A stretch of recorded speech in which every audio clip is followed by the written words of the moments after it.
to put you at ease. Book at QualityInn.com.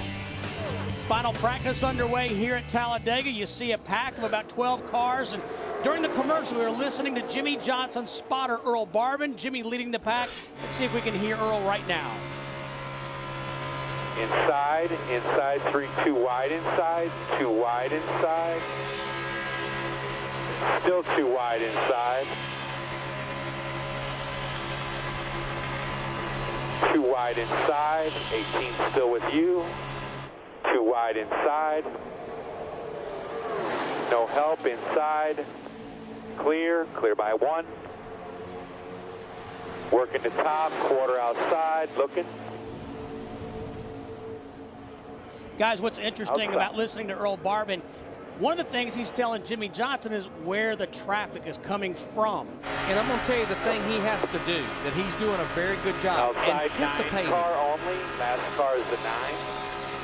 He knows when he sees 2 or 3 cars get lined up behind Jimmy that they're probably going to be coming at a very high rate of speed. Still outside. But to me, 9 and car I've only. spotted here for a truck race, what makes it tough is the backstretch is a long way away. A lot of these guys are spotting actually with binoculars, and what's really tough, they're right in the middle of the tri-oval.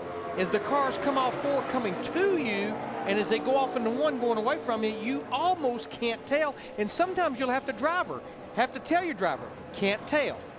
Play it on the conservative side, especially in practice. You need to let him every now and then know you need to look yourself. You can't be totally dependent upon me to make all of these calls. But guys, one thing about watching this practice session so far is how much slower this practice is than the other.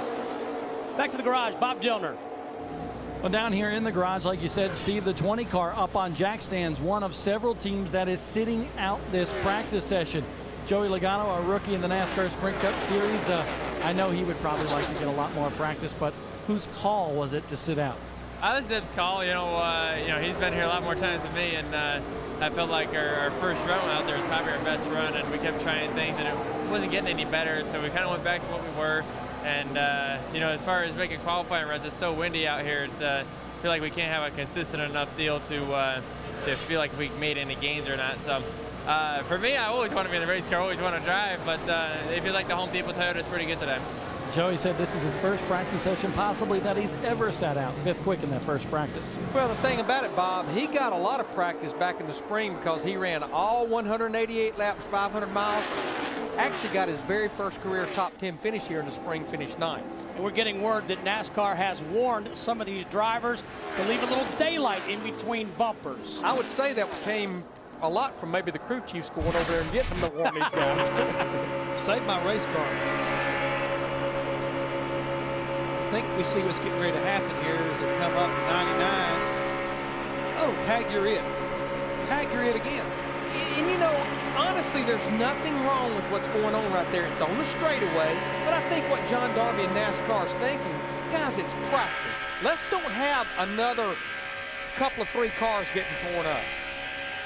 And we mentioned it in first practice. Don't forget, when you watch the race Sunday, the yellow line is out of bounds. You cannot advance your position below that yellow line. Well, just think about it. The last 2 races here, that yellow line, you see it right there, the double yellow line.